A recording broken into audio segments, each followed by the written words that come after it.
오늘 설교가 이제 음행에 대한 거를 얘기를 해야 되는데 사실은 참 편치 않은 이야기입니다. 그리고 또 좀 어둡기도 하고요. 그렇지만 또 우리 현실이 또 그냥 넘어갈 수 없는 중요한 부분이기 때문에 한번 우리가 얘기를 나누겠는데요. 2년 전에 그 TV조선에서 뉴스 나온 거 한번 좀 보고 우리가 얘기를 좀 나누도록 하겠습니다.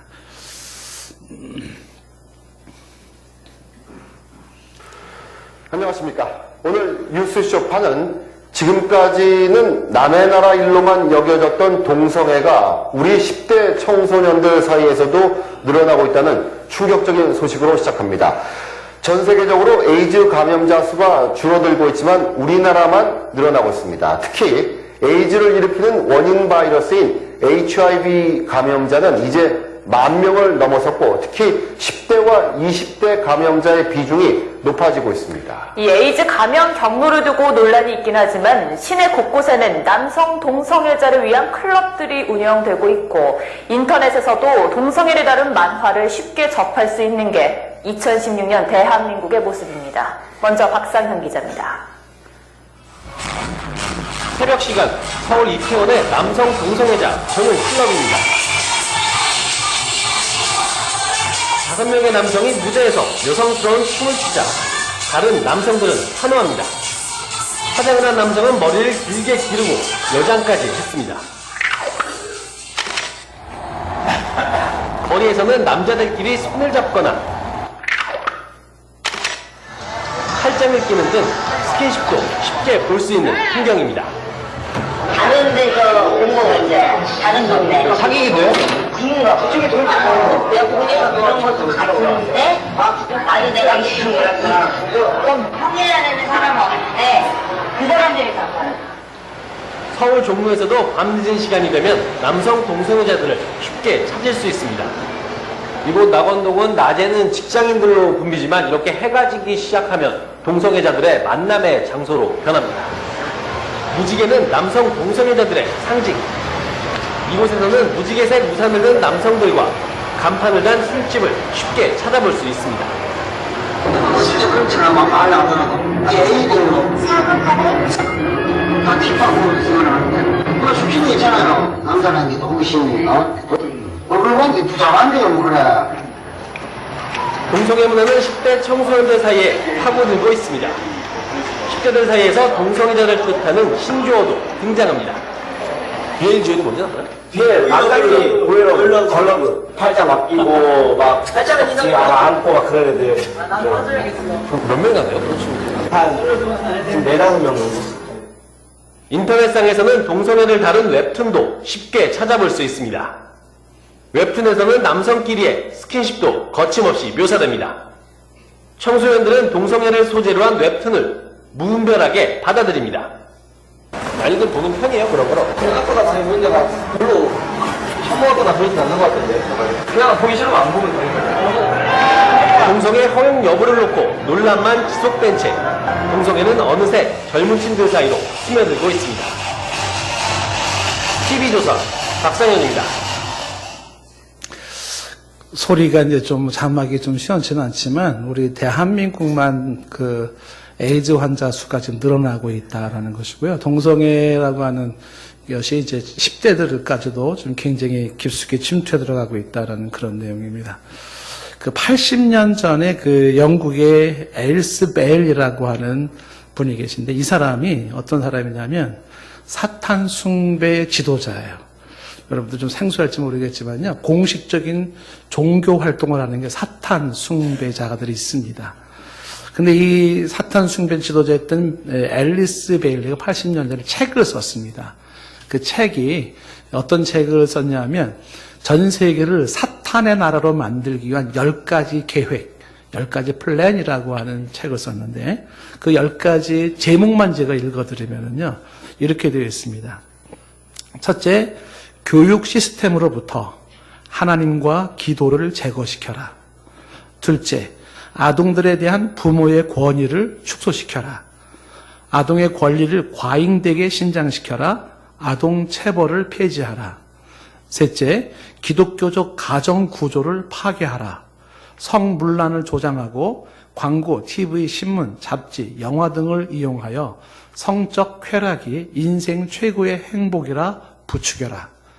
넷째, 프리섹스 사회를 만들라. 낙태를 합법화하고 용이하게 하라. 다섯째, 이혼을 쉽게 만들고 합법화하라. 평생 결혼의 개념으로부터 사람들을 해방시켜라. 여섯째, 동성애를 대체 생활 방식으로 만들어라. 일곱째, 예술의 품격을 떨어뜨려라. 예술은 미친 예술이 되게 하라. 여덟째, 미디어를 활용해 반기독교적 가치를 선전하고 인간의 사고방식을 바꾸어라. 아홉째, 종교 통합운동을 일으켜라. 종교다원주의를 말하는 거죠. 열 번째, 각국 정부가 이러한 내용을 법제화하게 하고 교회가 이런 변화들을 추인하게 만들어라. 했던 이 80년 전의 사탄 숭배자 이야기가 기가 막히게 많이 이루어지고 있는 현실이에요. 그리고 우리 한국 사회에도 시급한 지금 현안 문제 중에 하나가 동성애 문제입니다. 참 심각하죠. 여러분들이 이제 오해를 하지 않기를 바라는 마음에서 우리나라도 왜 그 헌법을 바꾸려고 하지 않습니까? 제왕적 대통령제를 바꿔야 된다. 그런 취지 좋죠. 그러면서 그런 헌법을 바꾸겠다고 하면서 그 헌법 안에 또 바꾸려고 담궈 놓은 것들 중에 하나가 자유민주주의에서 자유를 빼요. 그래서 민주주의라고 하는 뭐 인민민주주의든 무슨 민주주의든 하여튼 그거를 이제 할 수 있는 자유를 뺀 민주주의로 바꾸고 그 다음에 이제 사람들이 많이 저항에 부딪히는 것 중에 하나가 뭐냐면 양성평등을 성평등이라는 걸로 바꿔놓는 거죠. 그러니까 이 헌법 조항에 양성평등이 아닌 성평등이라고 할 때 소위 말하면 성소수자의 인권을 보장해야 된다는 겁니다. 성소수자. 그러니까 성적으로 소수 사람들이 가지고 있는 그 사람들의 주장과 권리가 있는데 그거를 인정하라. 그런 내용의 헌법을 바꾸려고 하는 그 모습 속에서 사람들이 이제 반대하고 충격을 먹는 겁니다. 일전에 우리 서울시장님하고 이제 우리 서울 대표되는 여러분들이 이제 해마다 세종문화회관에서 교시협의 기도회를 해요. 기도회를 하는데 뭐 이제 박원순 시장 계시고 뭐 이제 여러분들이 막 계신데 뭐 각 구에서 대표되시는 분들 구청장들 거의 다 참석하시고 해서 이제 한 구에 한 5명씩 해가지고 하는데 대표 기도하시는 분이 그런 기도를 하더라고요. 그날 대표 기도하시는 분이. 뭐라고 기도를 하냐면 기도 내용 쭉쭉쭉쭉 얘기를 하다가 어느 날 우리 아들이 며느리감으로 데리고 온 사람이 남자가 되지 않게 하옵시고 어느 날 우리 딸이 사윗감이라고 데려온 것이 여자가 되지 않게 하옵소서. 너무 진지하게 기도를 하는 거예요. 가만히 생각해 보니까 충격으로 이제 우리는 와닿았는데 그것이 이제 보편화될 수 있는 시대에 우리가 살고 있다라고 하는 것입니다.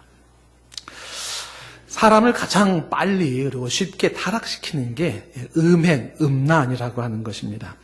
그 왜 그러냐면 인간의 타락한 본성 속에는요 음행과 음란이 아주 끌리기 쉬운 본능이 있기 때문에 그렇습니다.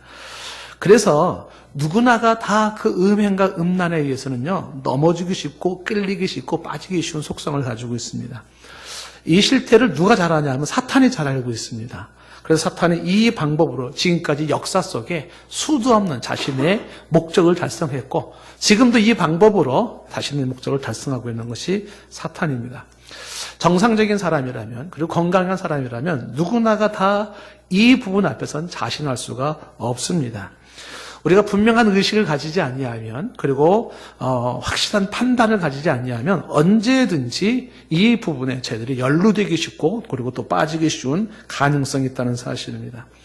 자신이 죽는 줄도 모르면서 알면서도 불 속에 튀어들어가는 불나방처럼 그렇게 우리가 넘어질 수 있다고 하는 사실입니다.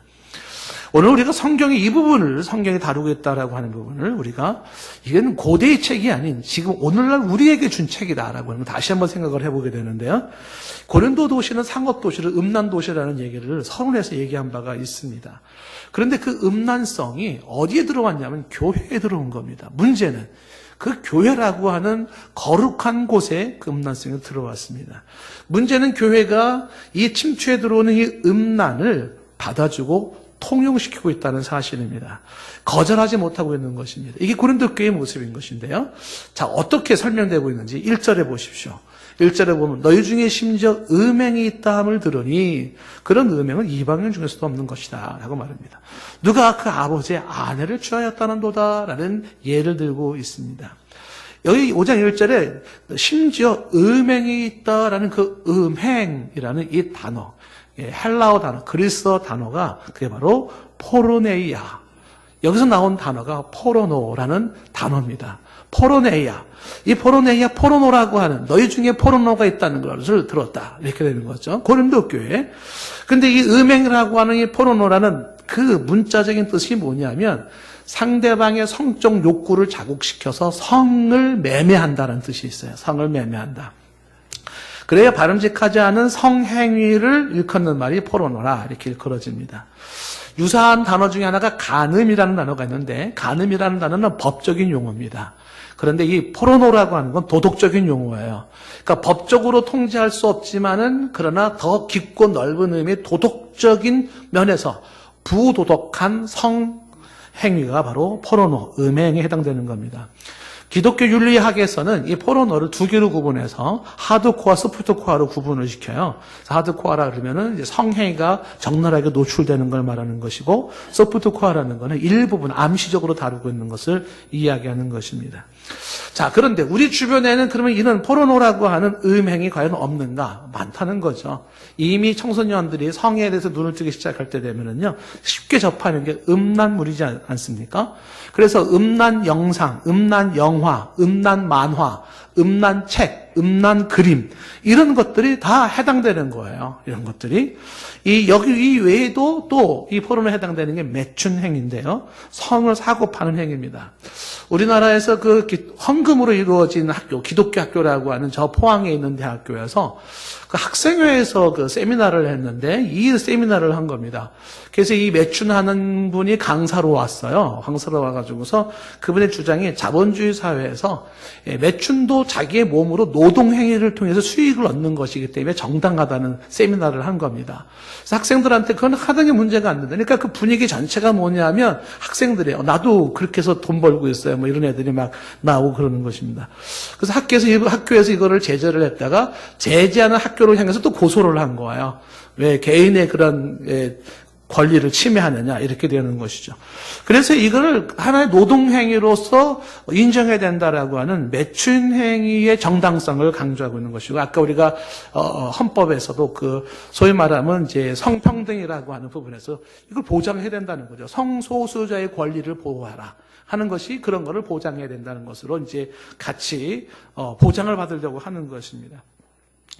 이 포르노라고 하는 음란물은 이제 그런 어떤 영상물이나 그림이나 책뿐만 아니라 매춘행위뿐만이 아니라 무분별한 성생활에 해당되는 것인데 이걸 설교하기가 굉장히 사실 힘들어요. 정말 이런 설교는 하고 싶지는 않아요.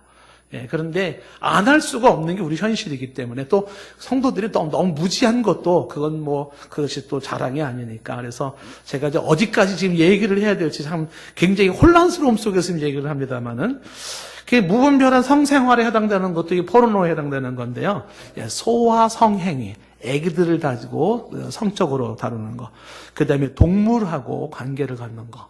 그 다음에 무슨 그룹으로 이루어지는 성행위. 그 다음에 이제 각종 변태적인 성행위들이 있습니다. 이런 것들이 다 포르노에 해당되는 겁니다. 성이라고 하는 것은 하나님이 주신 축복이에요. 그건 아름다운 것이고 좋은 겁니다. 그래서 성이 거룩성자 성스러워야 돼요. 그 성의 성스러움이 빠질 때에 그때 나타나는 것은 하나님의 창조 질서를 역행하는 파괴 행위가 나타난다는 것입니다. 아시다시피 이제 우리 서울에서도 지금 시청에서 해마다 이제 퀴어 축제라는 걸 하지 않습니까? 그걸 왜 허락하는지 잘 이해가 안 되는데, 그 퀴어라는 말의 뜻이 뭐냐면 메스껍다, 머리가 돈다, 혹은 미친다, 그런 게 퀴어라는 의미가 있는데, 그걸 좋은 뜻으로 이렇게 번역을 해서 이상한, 색다른, 뭐 독특한 뭐 이런 식으로 이제 해서 큐어라는 것으로 이제 용어를 씁니다. 이 큐어라고 하는 것이 성소수자들의 축제를 얘기하는데 큐어 축제가 그 성소수자를 영어로 LGBT로 이렇게 약자를 씁니다. L, 레즈비언. 여자가 여자끼리 연애하는 거예요. 그 다음에 G, 게이, 남자가 남자끼리 연애하는 것이고요. B라고 하는 것은 이제 그 바이섹슈얼리티. 그래서 양성애자. 그래서 남자, 여자 가리지 않고 이렇게 하는 것이 바로 이제 그런 것이고요.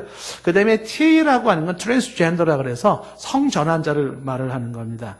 그러니까 남성이 수술을 받아가지고 여성이 되고 여성이 수술을 받아가지고 남성이 되는 그런 바꾸는 거죠. 그래서 성전환이라고 하는 것은 성은 태어날 때 생물학적, 신체적인 몸으로 구분하는 게 아니라 내가 내 성을 선택할 수 있다. 그거를 허락해달라. 그래서 나는 몸은 여성이지만 난 남성으로 난 살고 싶다. 성에 대한 자기 선택권을 주장하고 있으면서 그렇게 성전환을 하는 건데 이게 아까 얘기했던 성평등이라는 법에 다 보호받으려고 하는 거야. 보호받아요. 이걸 마무리할 수가 없다는 거죠. 이게 이제 심각해지는 겁니다. 어쩌면 이제 나중에는 이런 설교도 못해요. 설교했다가 또 잡혀 들어갈 수도 있을지 몰라요. 얼마 전에도 지금 그 강남에서 학교에서 학생한테 그 선생님이 이거 그 동성애를 가르친 거예요, 애들한테. 학부모가 건의를 한 겁니다. 항의를 한 겁니다. 처벌은요, 학부모가 받았어요. 네, 학부모가 받았습니다. 우리한테 왜 이런 거 가르칩니까 했다고 오히려 그 학부모가 지금 그 기본적인 성소수자 권리에 침해하고 반대하고 표현의 자유를 방해한다. 뭐 이렇게 하면서 이제 그런 부분에 대해서 이제 벌을 받게 되는 건데 이런 사람들이 얘기하는 게 자유로운 성적 표현을 금지하는 것은 또 다른 성적 학대라고 얘기를 하는 거죠. 우리를 성적 학대하고 있다. 왜 우리의 이 권리를 방해하느냐. 그래서 성소수자들을 보호받으려고 하는 것은 이 부분에 대해서 문제를 제기하는 건 성차별이라고 얘기를 하는 것이죠. 성차별이다. 그래서 이제 아주 어려움 속에서 오늘날 사회가 그렇게 흘러가고 있다는 것입니다. 고린도 교회 내에 있었던 그 포르노라고 하는 것이 우리 사회에도 만연되어 있는데 고린도 교회에 흐르고 있는 그 포르노의 대표적인 게 뭔가, 신뢰가 뭔가. 그게 지금 1절에 보니까 뭐라고 나와 있냐면 지금 그 아버지의 아내를 취했다는 겁니다. 아버지의 아내를 취하였다. 아버지의 아내라 그러면 엄마잖아요. 그냥 자기 엄마를 취했다는 건데, 그게 지금 이 이야기를 가지고 이제 해석을 합니다. 여러 가지의 그 해석을 하는 것이, 여기서 말한 그 아내라고 하는 것이 보통 아버지의 여자, 혹은 첩, 혹은 아버지의 그런 후처를 의미한다. 이런 해석을 하고, 또 하나는 그 아버지가 죽었거나 이혼했기 때문에 생기는 그 아내를 취했다 이런 얘기를 하고요. 그 취했다라는 게 제가 지금 현재형입니다.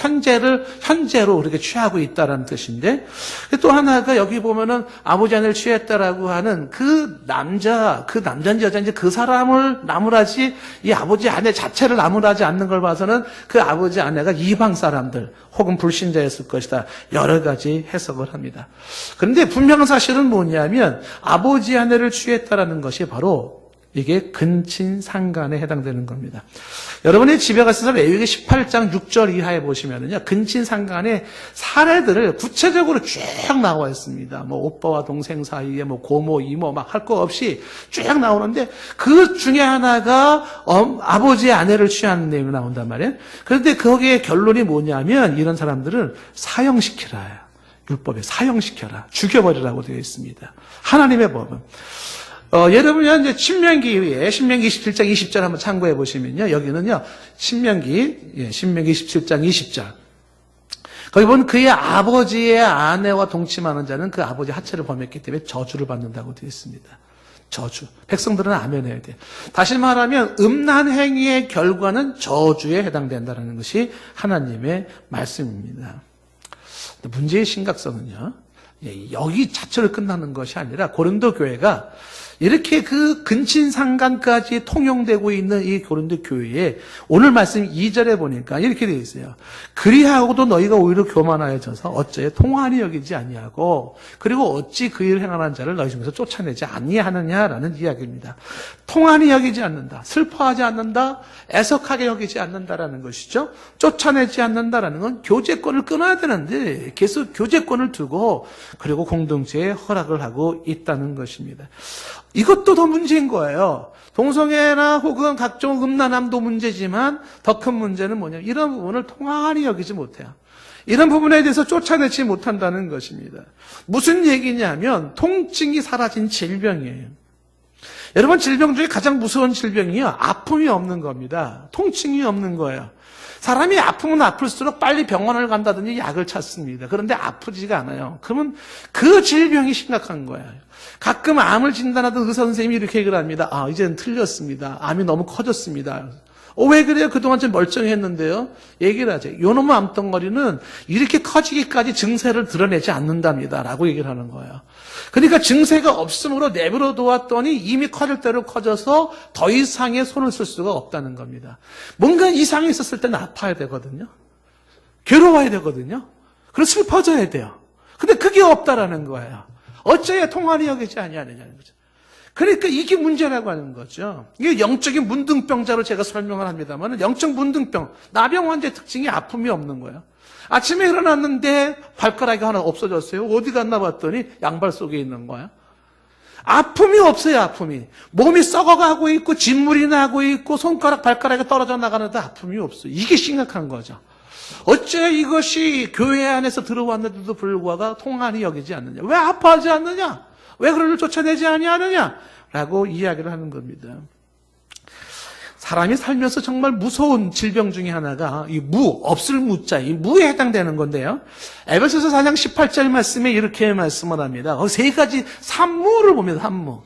그들의 총명이 어두워지고 그들 가운데에는 무지함. 첫째가 무지함입니다. 무서운 것 중에 하나가 무지함이에요.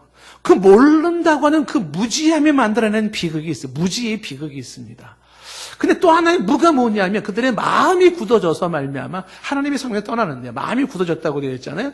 이거를 이어지는 19절 말씀에 뭐라고 말을 하냐면 감각 없는 자라고 했어요. 무감각. 그 아픔을 느끼지 못하는 무감각이죠.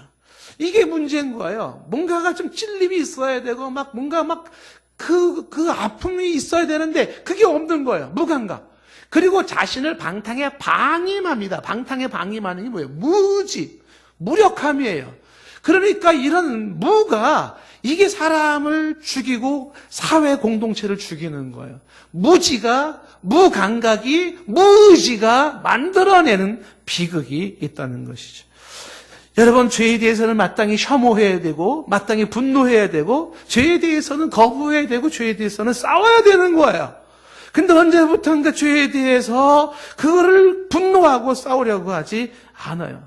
그 죄를 받아주고 용납하는 것이 관용이라고 사랑이라고 은혜라고 그렇게 합리화를 시키는 것이에요. 만약에 죄를 받아주고 그대로 용납하는 것이 관용이고 사랑이고 은혜라면 죄에 대해서 진노하시는 하나님은 관용도 없고 사랑도 없고 은혜도 없는 분일까요? 뭔가 착각을 하고 있는 것이죠. 여러분, 진정한 사랑은 불의에 분노하는 거예요. 불의조차도 그냥 받아주는 게 사랑이 아닌 거예요. 우리 고린도서 13장에서 보겠지만 사랑은 불의를 기뻐하지 않는 거예요. 근데 사람들이 착각해가지고 그 불의조차를 받아주는 게 사랑이라고 착각하지 않습니까? 죄에 대해서 분노해야 돼. 근데 분노하지 않아요. 거룩한 분노가 필요해요. 근데 분노하지 않는 거예요. 죄에 대해서 싸워야 돼요. 싸우려고 하지 않아요. 그리고 마치 자신이 무슨 성인이나 된 것처럼 관용을 운운하면서 사랑을 운운하면서 덮어주고 이러고 넘어간단 말이죠. 여기에 희망이 없는 거죠. 보다 솔직히 말한다 그러면 거룩한 싸움을 하고 싶지 않은 사람들일 거예요. 이 거룩한 싸움에 수고를 하고 싶지 않은 사람들, 게으른 겁쟁이들이죠. 이 게으른 겁쟁이들이 용납이라는 걸 운운하면서 그대로 통용되게 만드는 것이 그게 교회 안에 들어왔어요. 누군가가 이건 아닙니다라고 말하는 그 수고를 하고 싶지가 않았던 것입니다. 이게 문제의 고통의 문제다라고 하는 것입니다. 내 안에 잠든 거인을 깨워라라는 책이 있어요. 이렇게 두꺼운 책이 있는데 앰서니 라빈스가 쓴 책입니다. 그 책을 보면서 제가 굉장히 단순한 논리인데 아주 세계적으로 인기를 끌어요, 책이. 그 책에서 나온 내용 중에 하나가 뭐냐면 이런 내용을 합니다. 고통은 신념을 변화시키는 최고의 도구이다. 그런 얘기를 해요. 그러니까 사람이 고통을 알아야지 잘못된 심령을 변화시킬 수 있다는 거예요.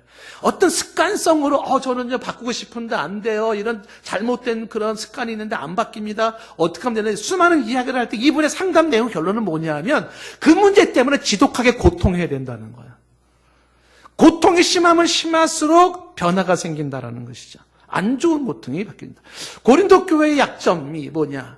그들에게는 지금 음란이 들어오기 시작하는데, 아버지 하나를 취하는 근친상간이 들어오기 시작하는데 통한이 여기지 않는다. 이를 쫓아내지 아니한다라고 하는 것입니다. 눈물겨운 모습이죠. 눈물겨운 모습이에요.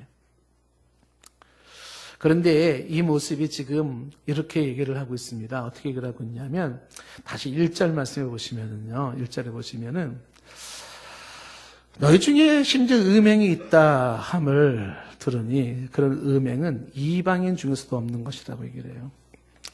왜 이것이 눈물겹냐면요, 이방인에게도 없는 게 교회에 있다는 거예요. 여러분 교회에 지금 오셨잖아요. 예배 드리잖아요. 교회에서 이런 소리를 듣는다는 게 얼마나 불편한지 모르겠어요. 안 믿는 자들에게도 없는 게 교회에 있어요. 안 믿는 자들조차, 불신자들조차도 없는 그 더러움과 추함이 교회에서 발생한다. 물론 소수의 것으로 모든 전반적인 것을 다 획일화시켜서 싸잡아서 나쁘게 말할 수는 없겠지만요, 비극인 것이죠. 비극인 것이에요. 그런데 지금 교회도 그럴 수 있다는 거예요. 여러분 지금 이단으로 판정받고 있는 교회에 지금 목사라고 하는, 목사인지 아닌지 이런 사람이 지금 교도소 들어갔잖아요. 그 문란함 때문에. 지금 현재. 그러니까 지금도 교회 내에서 불신자들에게도 없는 것들이 심지어 교회 안에 있다라고 하는 것. 이것은 부정하고 싶고 거부하고 싶지만 사실상 지금도 있는 현실의 한 모습일 수도 있습니다. 분명한 사실은 이건 정상이 아니에요. 그 누가 뭐래도 정상은 아닙니다. 그런데 이런 모습에 대해서 말하지를 못하는 거예요. 말하는 것 자체가 사랑이 없는 자고, 말하는 것 자체가 은혜가 없는 사람이고, 말하는 것 자체가 관용이 없는 겁니다. 아유 덮어가, 그냥 가, 이렇게 가는 거죠. 그게 사랑이라고, 그게 관용이라고. 어찌하여 통한이 여기지 아니하느냐? 어찌 이 부분을 쫓아내지 아니하느냐라고 얘기를 하면서 사도 바울은 이러한 죄에 대해서 얼마나 예민하고 민감했는지 3절에서 이렇게 설명을 합니다. 뭐라고 설명하냐면, 내가 실로 몸으로는 떠나 있으나 영으로는 함께 있어서 거기 있는 것 같이 이런 자들을 이미 판단하였다라고 말합니다. 이미 판단하였다는 건 이미 단죄했다. 나는 이런 사람들을 이미 난 정죄한다라고 이야기를 하는 겁니다. 무슨 얘기냐면, 사도 바울은 멀리 떨어져 있지만, 내가 비록 고린도 교회랑 멀리 떨어져 있지만은 내 영적인 상태가 그 교회에 있어서 나는 이러한 죄를 규탄한다는 거예요. 나는 이러한 죄를 향하여 나는 처벌을 명한다. 이게 바울이 가지고 있는 단호함이고 민감함이에요. 죄에 대해서는 이런 민감함이나 죄에 대해서는 이런 단호함이 필요한 거죠. 멀리 있으면서도 나는 그거를 규탄해. 나는 정죄라고 이야기를 하는 것이죠. 그런데 현장에 있는 고린도 교회는 그게 아니라는 것이죠. 이 죄에 대한 둔감함이, 죄에 대한 그 소극적인 모습들이 통용되어지는데 오히려 그것을 자랑하는 모습들이 있더라는 것입니다. 4절 말씀해 보시면은요, 주 예수의 이름으로 너희가 내 영과 함께 모여서, 우리 주 예수의 능력으로, 그러니까 예수의 이름과 너희와 내 영이 함께 있을 때 주 예수의 이름으로 5절에 이런 자를 사탄에게 내어 주었다는 거예요. 이런 자를 사탄에게 내어 주었다라는 것은 뭘 말하는 거냐면, 그런 자를 교회에서 출교시켰다는 겁니다. 제명했다는 거예요. 교회가 징벌했다는 겁니다. 필요하다, 징벌해라, 제명하라, 출교하라. 그래서 육신은 멸할지 모르지만 영은 살아야 되지 않겠냐? 주 예수의 날에 구원받아야 되지 않겠냐고 얘기를 하는 겁니다. 죄의 근성을 멸하여 영이라도 살아야 되지 않겠냐는 것입니다. 징벌의 궁극적인 목적이죠. 영혼을 구원하는 것입니다. 죄를 그냥 방치하는 게 사랑이 아니라고 하는 것입니다. 교회에 가지고 있는 권세 중에 하나가 권징이라는 병입니다. 교회의 권징의 신실한 시행이 필요해요. 교회에 문제가 있을 때 당회를 열어서 결정해가지고 근신과 혹은 벌을 주고 합니다. 그런 벌을 주어서 심한 경우에는 출교를 시켜요. 출교를. 교회에서 제명시키고 합니다. 그런 경우에 여러분들은요, 그런 사람과 교제하면 안 되는 거예요. 더 이상. 안면몰수하라는 게 아니라요, 깊은 개인적인 교제권을 금해야 된다는 거예요. 교회가 어떻게 사랑이 없어가지고 그럴 수가 있어, 이렇게 말할 수 있는 게 아니라는 거죠. 여러분, 죄에 대해서 심각성을 이렇게 말해요. 6절 말씀 보시면 누룩을 얘기하는데 누룩이 온 덩어리에 퍼지는 거예요. 다시 말하면 죄는 누룩과 같아서 확산이 되는 것이고 점진적인 게 죄라는 것입니다. 하나의 썩은 사과 때문에 사과 괴짝 안에 사과가 다 썩는 거예요. 이 죄의 속성입니다. 누룩과 같아요. 조그만 누룩이 이렇게 밀가루를 부풀게 흐르듯이 한 사람의 죄를 놔뒀더니 내 몸에 하나의 질병을 내버려 두었더니 그 질병 자체가 어떻게 됐다? 온몸을 썩게 만들었다. 우리 공동체를 다 썩게 만들었다는 거예요. 이게 죄라는 놈이에요. 무섭습니다. 그래서 이것은 단순하게 확산뿐만이 아니라 이 죄라는 게 점진적으로 자꾸 커지는 거예요. 여러분, 작은 죄가 점점 죄는 커지게 되어 있어요. 죄는 있잖아요. 내비두면 없다고 없어지는 게 아니에요. 절대로 없어지지 않습니다. 오히려 내비두면 내비둘수록 그 죄는 더 큰 죄를 불러들어와요. 더 큰 죄를. 더 끔찍한 죄를 불러들어요. 정확하게 반을 도둑이 소도둑 되는 겁니다. 정확해요. 이게 죄의 속성이거든요. 그러니 그냥 두면 안 된다는 것입니다.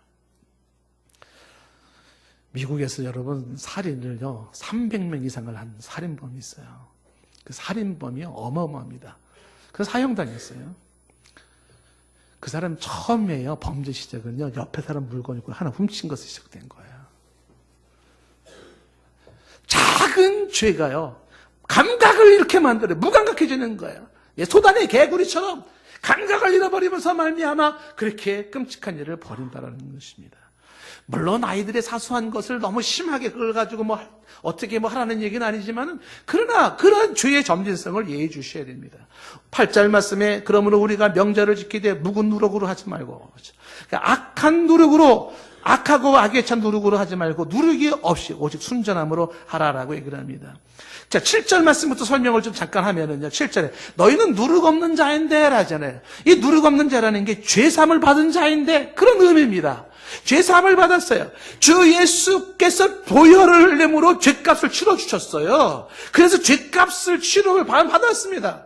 그러는데 그래서 새 덩어리가 되어야 되는데 묵은 누룩을 이제는 버려야 되지 않겠냐는 거예요. 그 묵은 누룩이 뭡니까? 예수 믿기 이전의 음란, 예수 믿기 이전의 죄악, 이거는 이제 버려야 되지 않겠는가? 너희는 예수의 피값으로 새 사람의 그 값을 얻게 되었는데 아직도 예수 믿기 이전에 그 더러운 옛 습관에 그 옛 누룩에 있어는 안 되지 않겠느냐? 그 묵은 누룩을 버리라는 거예요.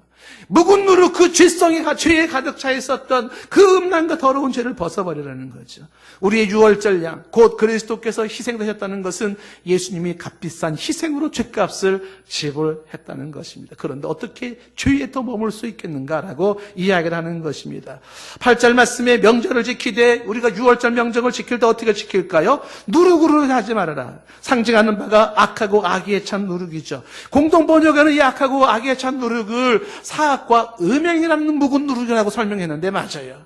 이제는 우리가 명절을 지킬 때 구원을 이야기하고 하나님을 이야기할 때 뭐로 하지 말아라? 사악함과 음행이라는 묵은 누룩을 가지고 하지 말아라 라고 이야기를 하는 것입니다. 그러면 어떻게 할까요? 누룩이 없이 순전함과 진실한 떡으로 하라.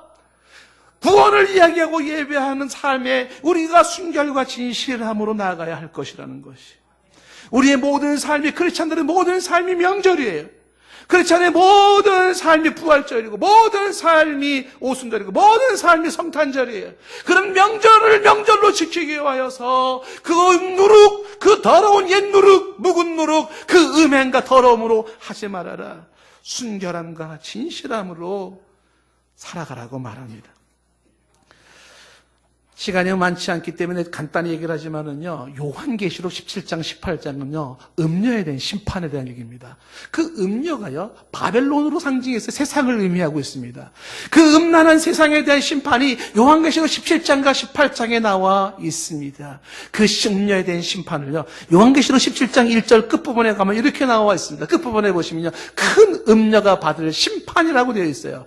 여러분, 음란에 대해서는 하나님의 심판합니다. 이것은 영적인 음란도 들어가지만 육적인 음란도 같이 들어가는 것입니다. 이어지는 요한계시록 17장 2절 말씀에 보시면은요, 땅의 임금들이 그와 더불어 음행하고 땅에 사는 자들도 그 음행의 포도주에 취하였다고 말합니다. 이것을 요한계시록 17장 4절로 건너가면 이거를 더러운 것이라, 이게 더러운 것. 그리고 17장 5절에 가면 땅의 음녀들의 가증한 것이라고 이야기를 해요. 요한계시록 18장에도 가면은요, 18장 2절에 이 세상은 망해요. 이 더러운 세상은 망합니다. 큰 음성이 들리며 외치잖아요. 무너졌도다, 무너졌도다. 큰 성 바벨론이야. 이 세상 큰 성 바벨론이라고 하는 것은 귀신의 처소예요. 각종 더러운 영이 모이는 곳이요. 각종 더러움과 가증한 새들이 모인 곳이라고 말을 하는데요. 이어지는 3절 말씀 주목하셔야 됩니다. 음행의 진노의 포도주예요. 음행의 진노. 음행은 진노랑 같이 다녀요. 음행은 진노가 있어요. 그 진노의 포도주에 취하지 말아라. 이것으로 말하면 만국이 무너졌다는 거죠. 주 앞에서 영적인 의미도 가지만 육체적인 의미도 같이 생각할 수가 있습니다. 진노를 동반하고 있는 그 음란의 포도주에 취하여 멸망하지 말아라. 몸이 썩어져가고 죽어가는 그 비극의 현승을 내버려 두지 말아라 라고 말을 하고 있는 것입니다. 역사적으로 음란했던 사람이나 사회적인 국가나 어느 나라든지 그 음란의 결과는 멸망이었다는 사실입니다. 지금도 사탄은 음행을 통하여서 우리를 유혹을 합니다. 오늘 설교를 듣는 여러분들 결단하실 수 있겠습니까? 당장 집에 가셔서 음란물을 가위로 고리시고요. 불태우거나 쓰레기통에 버리지 않겠습니까?